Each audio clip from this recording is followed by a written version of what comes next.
Hello everyone, welcome to my YouTube channel Ashish Nigam maths and English tutorials. आज हम continue करते हैं जो हमने लास्ट वीडियो में अपना चैप्टर जहां से होल्ड किया था। We were running polynomials. हमने लास्ट वीडियो में पॉलिनोमियल का इंट्रोडक्शन डिस्कस किया। ठीक है, पॉलिनोमियल होता क्या है, कितने टाइप के होते हैं, degree and all those things related to class 9th। जो क्लास 9th में थी लगभग वही सारी चीजें हमने डिस्कस की थी और वो बहुत इंपॉर्टेंट है, बेसिक कॉन्सेप्ट था। इसलिए अगर आपने इस वीडियो को नहीं देखा हो तो just go through it and make a proper notes of introduction of all those things. उन सभी चीजों को प्रॉपरली जरूर अपने पास मेंटेन रखें। नाउ जहां तक इस क्लास में हम बात करें, in the class 10th polynomial chapter में बेसिकली हमें क्या पढ़ना है, जीरोस के बारे में हमने डिस्कस किया था। क्या होते हैं zeros of quadratic polynomial. What is quadratic polynomial? ऐसा पॉलिनोमियल जिसकी डिग्री क्या हो, 2 हो। डिग्री क्या होती है? Highest power of given polynomial. Variable की जो हाईएस्ट पावर होती है वो क्या कहलाती है? आपकी डिग्री। तो हम सबसे पहले डिस्कस क्या करने वाले हैं, relationship between zeros and coefficients of quadratic polynomial. Quadratic polynomial में उसके जीरोस और उसमें जो कोफिशिएंट्स होते हैं उनके बीच में क्या रिलेशनशिप होती है। ये बहुत इंपॉर्टेंट चीज है बट इजी भी है। Standard form of quadratic polynomial क्या होता है? px polynomial in variable x is equal to ax square plus bx plus c where a does not equal to 0। ये बहुत इंपॉर्टेंट टर्म है समझना कि where a does not equal to 0। Why? क्योंकि इसका क्वाड्रेटिक इसी कंडीशन पर depend करता है कि x की हाईएस्ट पावर 2 रहे, तब ये क्वाड्रेटिक कहलाएगा। अगर a 0 हो जाएगा तो a इंटू एक्स स्क्वायर भी क्या हो जाएगा? 0 हो जाएगा। So this will become a linear polynomial and that's why it is mandatory, ये हर हाल में होना जरूरी है कि a does not equal to 0। ये हमेशा लिखा जाए। अगर आप इतना लिख कर आते हैं तो ये क्वाड्रेटिक नहीं कहलाएगा। क्वाड्रेटिक कब कहलाएगा? जब where a does not equal to 0। Remember that.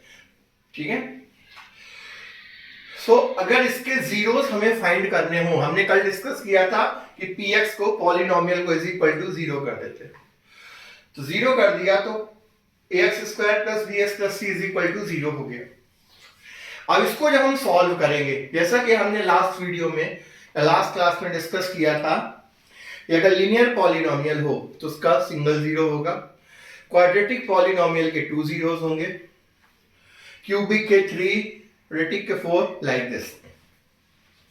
जितनी डिग्री उतने उसके जीरोस। सो इसके भी जीरोस कितने होंगे? 2। क्वाड्रेटिक के भी 2 होते हैं। इमेजिन करो, मान लिया हमने standard wise zeros of a quadratic polynomial is given as alpha and beta.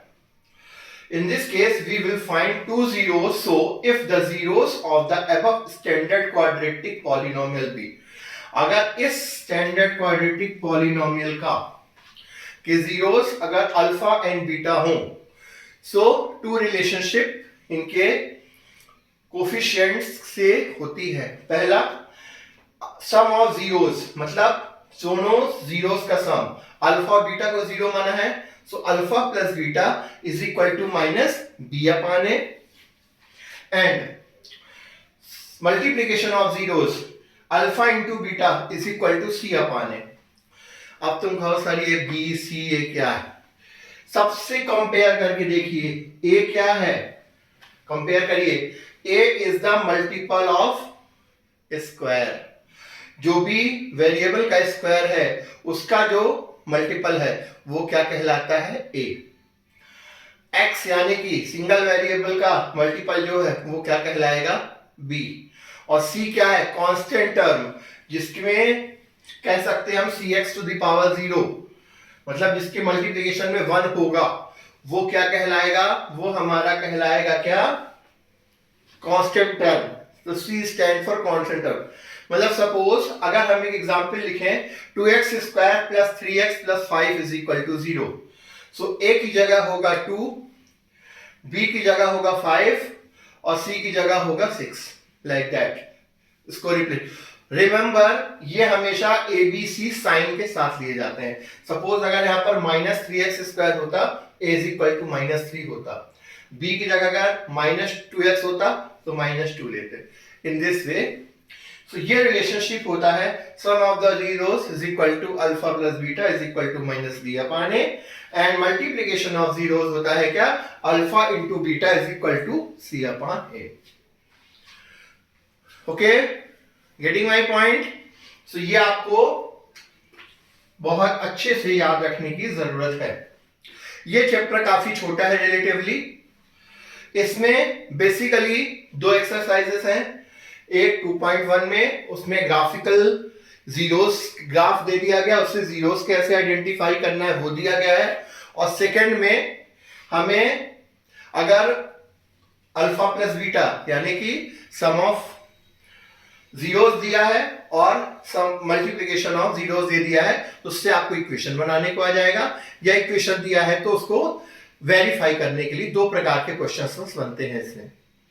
ठीक है, अब आगे चलते हैं, हम एक्सरसाइज को करते हैं।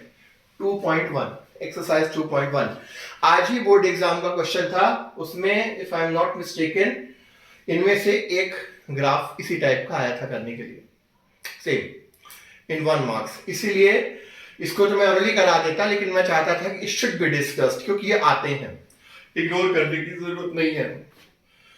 ठीक है, क्वेश्चन देखिए क्या है। 1 2 3 4 5 6 graph is given. Question book में दिया है आपके, the graph of y is equal to px। ये किस चीज का ग्राफ है? y is equal to px, polynomial in variable x। इसका ग्राफ दिया गया है, ये सारे के सारे, ये x एक्सिस, ये y एक्सिस, ये फॉर सम पॉलिनोमियल px। किसके लिए? पॉलिनोमियल px के लिए। Find the number of zeros of px in each case. Number of zeros of px in each case. हमें जीरोस फाइंड करने हैं किसके?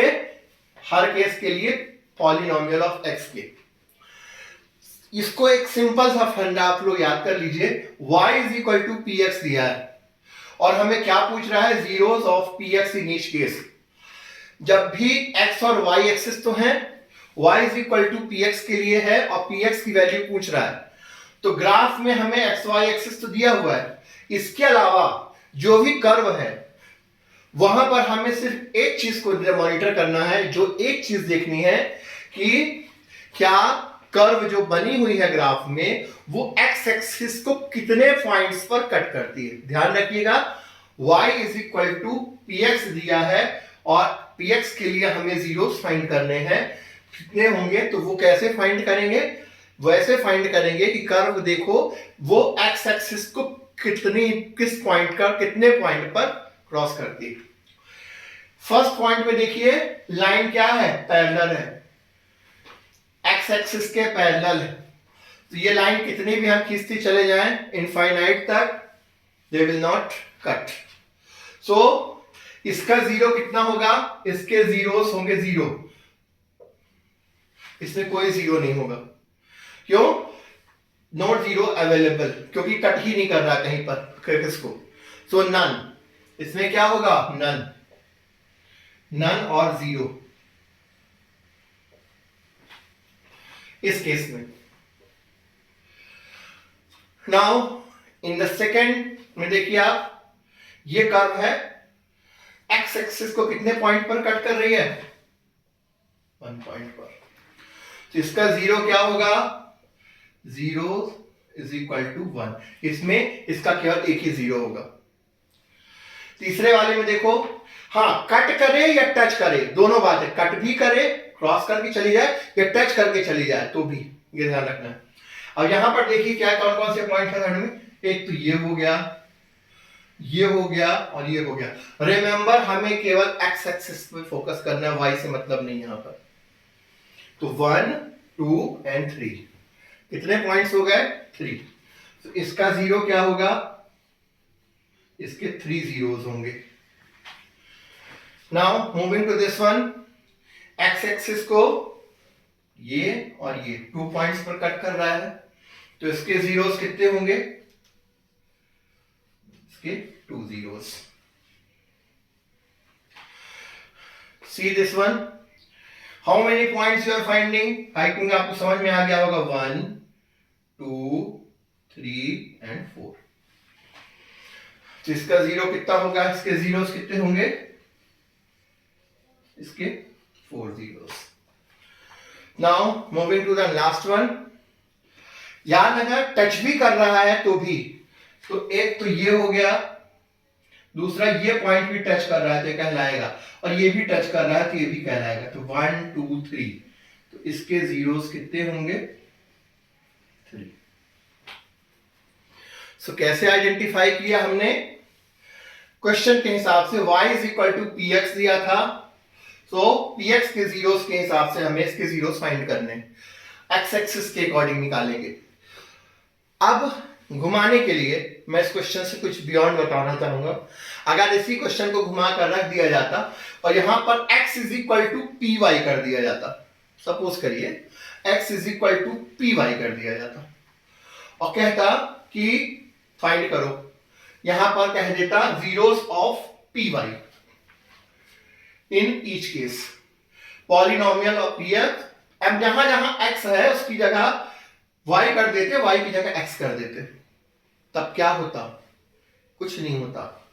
तब हम क्या देखते? अभी हम किसको पॉइंट कट देख रहे हैं? x एक्सिस को कट करने वाले. फिर हम किसको देखते? y एक्सिस किस किस पॉइंट पर कट हो रहा है. y एक्सिस को जितनी बार कर्व कट करती तब उतने जीरोस उसके लिए होते. ये डिपेंड करता है कि पॉलिनोमियल अकॉर्डिंग टू एक्सिस किसके बेस पर निकाला जा रहा है. यहां पर y is equal to P X given है और जीरोस ऑफ पी एक्स निकालना है, तो x एक्सिस के अकॉर्डिंग निकाल लेंगे. अगर x is equal to P Y होता और हमें पी वाई की वैल्यू निकालनी होती पी वाई के अकॉर्डिंग, तब उस केस में क्या होता? तो उस केस में हम क्या देखते?